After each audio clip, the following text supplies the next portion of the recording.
Everybody, मैं हूँ वर्षा। स्वागत है आपका निवेशोलॉजी में। आज हम कुछ ऐसे इंपॉर्टेंट लेसन्स की बात करेंगे जो इन्वेस्टिंग में बहुत नेसेसरी है। सो बेसिकली पिछले एक साल में आपने नोटिस किया होगा कि बहुत सारे न्यू इन्वेस्टर्स मार्केट में आए हैं। सो ड्यूरिंग कोविड के बाद जो मार्केट ने एकदम छलांग लगाई है, उसके वजह से काफ़ी नए इन्वेस्टर्स मार्केट में आए हैं, क्योंकि कोविड में लॉकडाउन था और लोग सिर्फ घर बैठ रहे थे। सो अल्टरनेटिव सोर्स ऑफ इनकम भी इनको जनरेट करना था। तो अब यहाँ पर आज बेसिकली बहुत सारे लोग, मेरे रिलेटिव्स, इनफैक्ट मैं बाहर की क्या बात करूँ, मेरी खुद की फैमिली में, या वर्षा एक स्टॉक बता दे, एक टिप दे दे, ठीक है। सो कितना डेंजरस हो सकता है ये, बिकॉज एक टिप तो वो मुझसे ले लेंगे, लेकिन अगर उन्होंने बाद में मुझसे कांटेक्ट नहीं किया, या फॉर दैट मैटर अगर मैंने उनको कोई स्टॉक बताया और उसके बाद उन्होंने उस स्टॉक, मैं भी उस स्टॉक में एंटर हुई हूँ, और उसके बाद अगर मान लो मैं वो स्टॉक से निकल चुकी और वो लोग अटक गए, तो कितना डेंजरस हो सकता है ये, राइट। सो आई थॉट कि कुछ ऐसे जो इन्वेस्टिंग लेसन्स मैं आपके लिए लेके आऊँ, जो बेसिकली उन लोगों के लिए जो स्टॉक मार्केट में न्यू अभी आए हैं, पिछले एक साल में वो लोग एंटर किए हैं। सो आज हम कुछ ऐसे लेसन्स के बारे में बात करेंगे। सो शुरू करते हैं। प्लीज़ इस वीडियो को लाइक और अगर आपको ये वीडियो ऑफ कोर्स अच्छा लगेगा तो इसको लाइक ज़रूर कीजिएगा और सब्सक्राइब इस चैनल को ज़रूर कीजिएगा। सबसे पहली चीज़, टिप्स पे इन्वेस्ट मत कीजिए। अब इसका रीज़न ये है, बहुत सारे लोगों ने आपसे ये कहा भी होगा कि जब भी हम जनरली मार्केट में जब भी आप इन्वेस्ट करते हो, या फॉर दैट मैटर आप कहीं पे भी जब भी कुछ खर्चा भी करते हो या कहीं पैसा डालते हो, तो उसके पीछे एक रीज़न होता है, एक रैशनल होता है कि ओके मैं ये चीज़ खरीद रही हूँ तो उसके पीछे ये रीज़न है। ऐसे ही उछूट हम नहीं चीज़ें खरीदते हैं, राइट। सो वैसे ही जब आप मार्केट में अपना हार्ड एंड मनी डाल रहे हो, उसके पीछे कोई रीज़न होना चाहिए।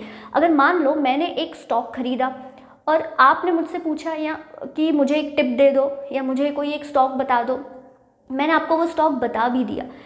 अब मैंने जो वो स्टॉक खरीदा है उसके पीछे कोई रीज़न है। हो सकता है कि मार्जिन एक्सपेंशन होने वाला है इसलिए मैंने ख़रीदा, या हो सकता है कि अर्निंग्स बहुत अच्छी आगे बढ़ने वाली है इसलिए मैंने ख़रीदा, या कोई उस कंपनी को कोई बड़ा कॉन्ट्रैक्ट मिला है इसलिए मैंने वो शेयर ख़रीदा है, ठीक है। या बहुत ही केपेक्स साइकिल काफ़ी ह्यूज हो रही है इसलिए मैंने वो स्टॉक खरीदा है कि आगे 2 साल बाद उस स्टॉक में अच्छा खासा मेरे को मुनाफा मिलेगा। या हो सकता है कि केपेक्स अब कंप्लीट हो चुका है और अब उस स्टॉक में वो कंपनी काफ़ी अच्छा कैश फ्लो जनरेट करेगी, ये भी हो सकता है। सो मेरा स्टॉक खरीदने का जो उसका रीज़न है वो मुझे पता है, ओके।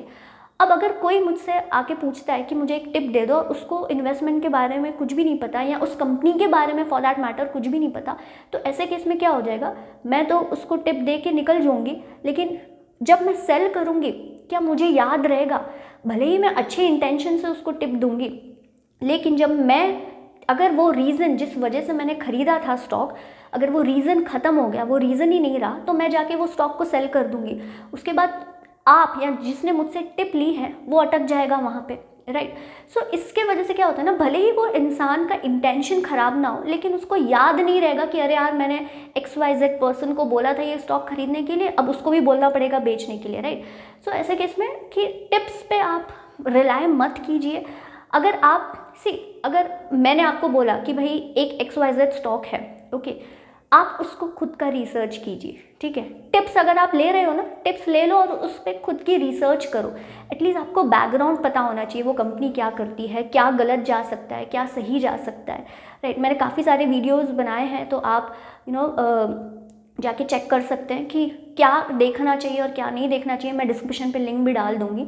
और फिर सेकेंड लेसन, इसको कंटिन्यू करते हैं कि आप तभी इन्वेस्टमेंट कीजिए, क्योंकि पिछले एक साल में मैं देख रही हूँ लोगों ने अपना सब कुछ स्टॉक मार्केट में डाल दिया, इमरजेंसी फंड भी क्रिएट नहीं किया।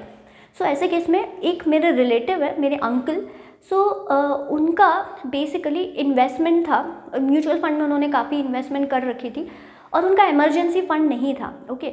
सो जब कोरोना आया और उसके बाद कुछ सैलरी कट्स हुए तो उनको पैसों की ज़रूरत पड़ी, तो ऐसे केस में उनको अपने म्यूचुअल फंड इन्वेस्टमेंट्स तोड़ने पड़े। अब मार्केट ऑल टाइम डाउन पे है, आप डाउन मार्केट में अपनी म्यूचुअल फंड इन्वेस्टमेंट्स को रिडीम कर रहे हो, तो ऐसे केस में आपकी वैल्यू कितनी आपको कम मिलेगी, राइट। यही अगर मेरे जो अंकल हैं 1 साल बाद रुक के अगर उसको रिडीम करते तो काफ़ी अच्छा रिटर्न मिलता उनको। क्योंकि उनके पास इमरजेंसी फंड नहीं था। सेकंड लेसन, इमरजेंसी फंड होना चाहिए इन्वेस्टमेंट करने से पहले।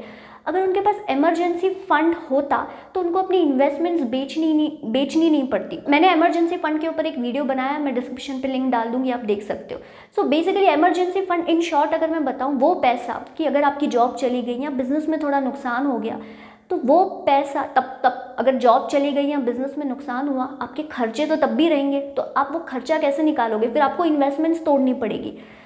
गलत टाइम पे इन्वेस्टमेंट तोड़ना मतलब इतने साल जो आपने पेशेंस रखे थे अपने पैसे को बढ़ाने के लिए, कंपाउंडिंग इफेक्ट जिसको बोलते हैं, और मार्केट डाउन पे अगर आपकी इन्वेस्टमेंट्स आपको रिडीम करनी पड़ रही है तो वो इन्वेस्टमेंट्स का क्या ही फ़ायदा। ऐसे केस में अगर मेरे अंकल के पास इमरजेंसी फंड होता तो उनको वो इन्वेस्टमेंट्स बेचनी नहीं पड़ती, और 1 साल बाद अगर वो इन्वेस्टमेंट बेचते तो उनको काफ़ी अच्छा रिटर्न मिलता। Emergency fund is must before investing into stock market. Emergency fund बहुत ज़रूरी है। और वो पैसा, जैसे कि बहुत सारे लोग को मैंने देखा है कि 1 महीने में कितना रिटर्न मिलेगा, 2 महीने में कितना रिटर्न मिलेगा, 3 महीने में कितना रिटर्न मिलेगा, तो this is very dangerous, right.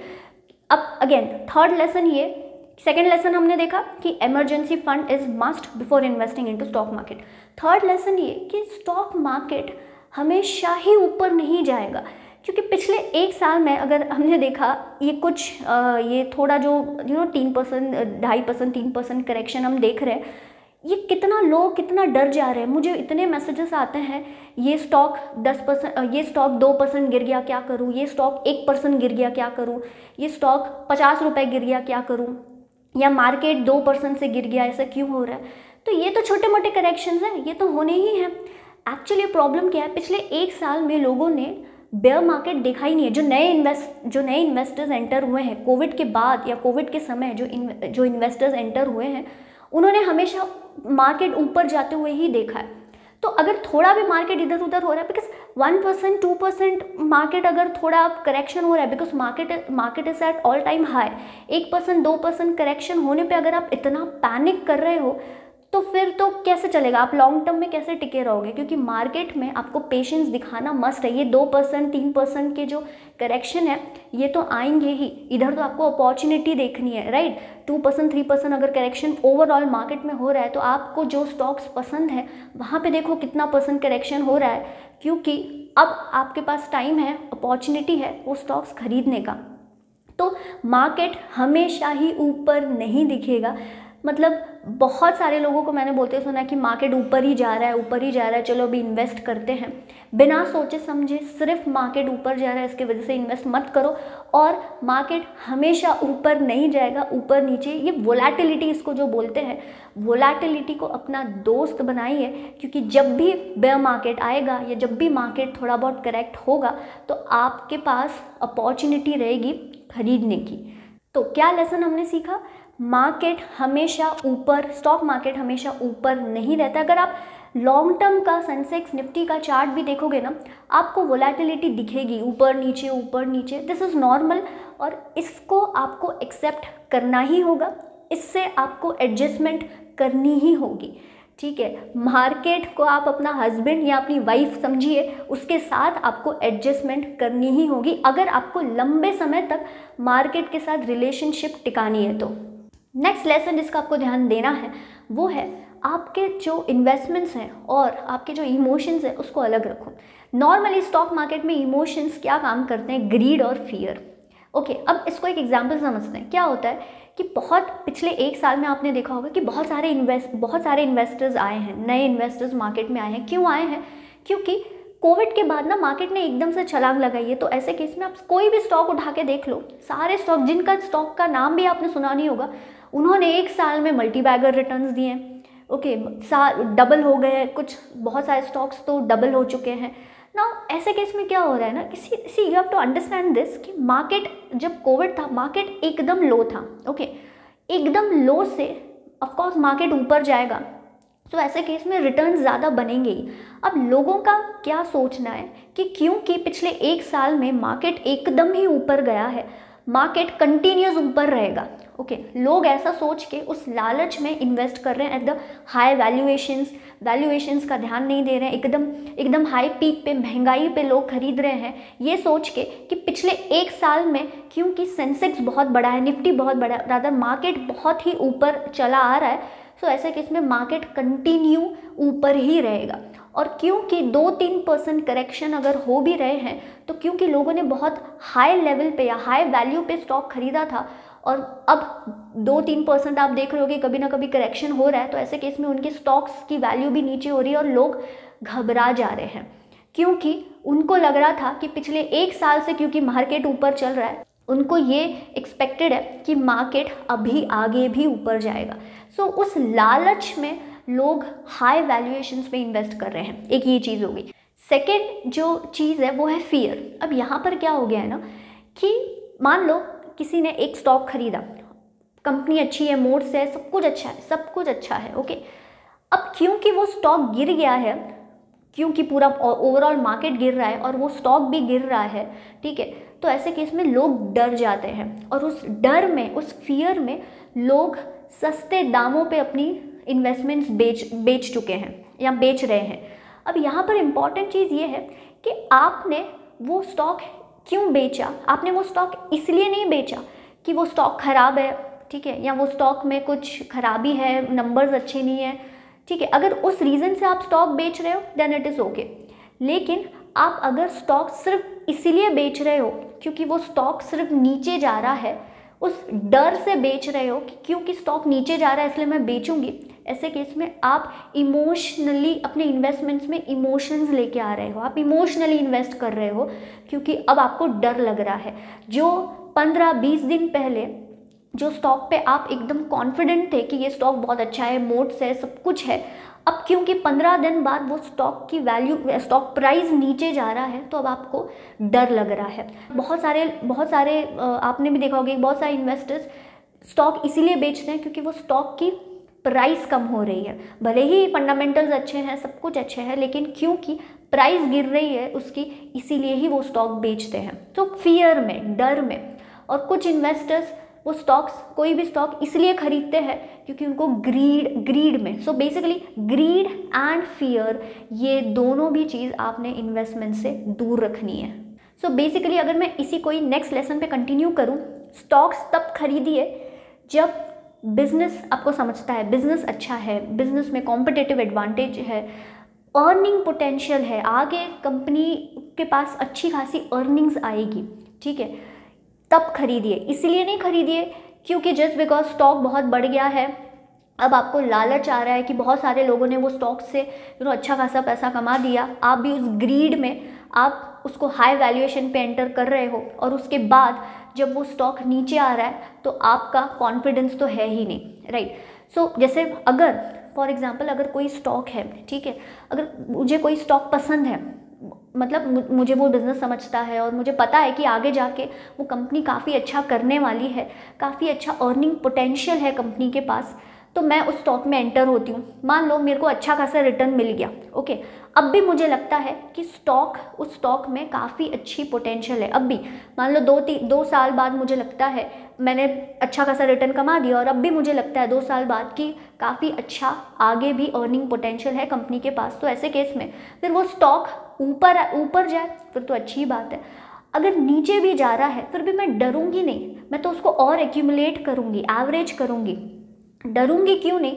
क्योंकि मुझे पता है वो कंपनी क्या करती है और मुझे पता है कि ये शॉर्ट टर्म में ये वोलेटिलिटी हो रही है, 2 साल बाद कंपनी का और अच्छा अर्निंग पोटेंशियल होने वाला है। सो ऐसे केस में मेरा कॉन्फिडेंस शेकअप नहीं होगा, राइट। वर्सेस बहुत सारे लोगों के साथ ऐसा होता है कि वो लोग एंटर हो जाते हैं, ग्रीड में एंटर तो हो जाते हैं, लेकिन उसके बाद जब स्टॉक का प्राइस, मतलब एंटर हो जाएंगे और जब स्टॉक बहुत अच्छा उनको रिटर्न दिया है तो वो स्टॉक के बारे में अच्छी बातें करेंगे, बहुत कॉन्फिडेंस दिखाएंगे, लेकिन वही स्टॉक, कुछ फंडामेंटल्स चेंज नहीं हुए, कुछ नहीं, वही स्टॉक अगर नीचे आ रहा है, स्टॉक प्राइस गिर रहा है, तो ऐसे केस में वो डर जाते हैं। वो डर इसलिए जाते हैं क्योंकि उनको कंपनी के बारे में नहीं पता है, उनको कुछ भी नहीं पता है। और अगर कोई ऐसी सिचुएशन आती है कि कोई एक स्टॉक पे मैंने इन्वेस्ट किया था, मुझे अच्छा खासा रिटर्न मिला, ठीक है, अब मुझे लगता है कि मैंने जिस रीज़न की वजह से वो स्टॉक में इन्वेस्ट किया था अब वो रीज़न ही नहीं है, अब कंपनी में कुछ खराबी आ गई है, इसी वजह से स्टॉक प्राइस नीचे भी जा सकता है, इसके वजह से मैं पहले ही वहाँ से निकल जाऊँगी, राइट। अब मेरा कॉन्फिडेंस यहाँ पे शेकअप नहीं हो रहा है, राइट, क्योंकि मुझे पता है कि कंपनी में कुछ गड़बड़ चल रही है, कंपनी में कुछ खराबी चल रही है, या फॉर दैट मैटर कि कंपनी का आगे ग्रोथ पोटेंशियल इतना अच्छा नहीं है जैसा मैंने सोचा था, मैं तो तुरंत निकल जाऊंगी।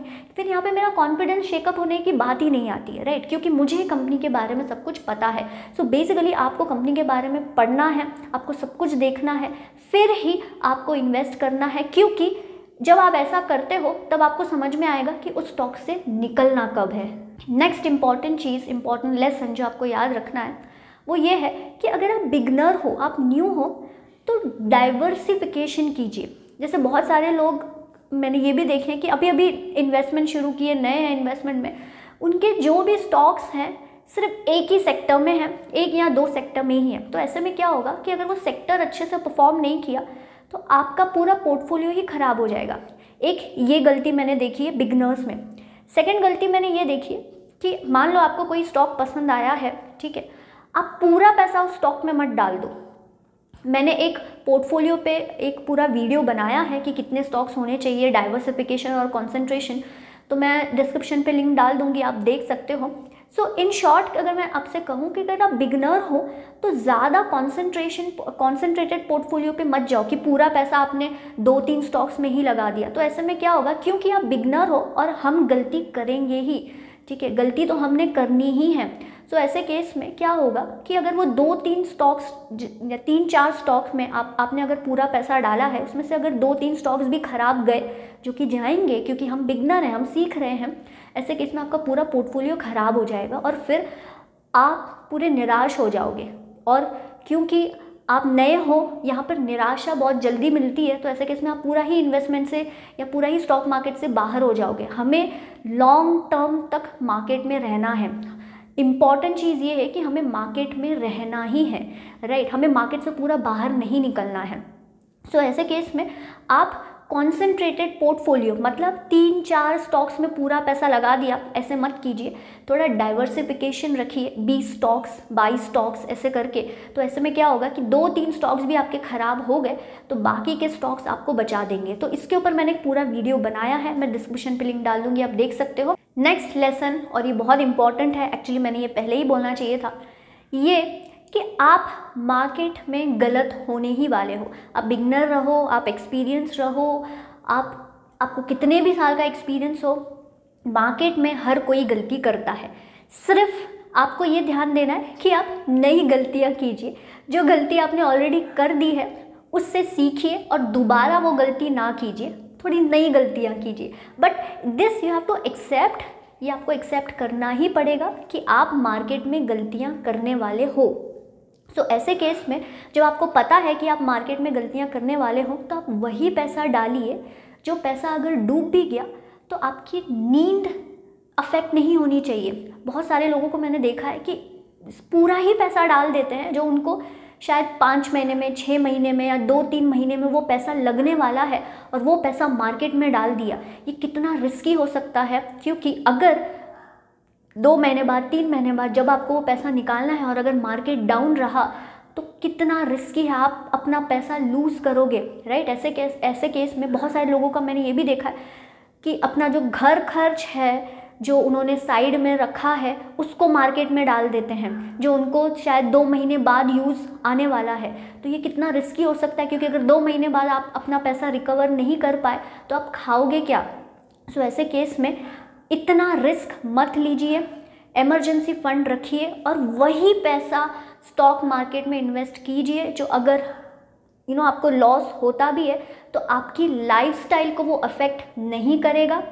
और जब आप ऐसा करोगे तो आप देखोगे कि आपको रात में बहुत अच्छी नींद आएगी, आप अपनी नॉर्मल लाइफस्टाइल काफ़ी अच्छे तरीके से जी पाओगे। सो ये कुछ इन्वेस्टमेंट लेसन्स थे। उम्मीद करती हूँ आपको ये वीडियो अच्छा लगा होगा। अगर हाँ तो प्लीज़ इस चैनल को सब्सक्राइब कीजिएगा, वीडियो को लाइक और शेयर ज़रूर कीजिएगा। हम मिलेंगे नेक्स्ट वीडियो में, तब तक के लिए अपना ख्याल रखिए। जय हिंद एंड नमस्ते।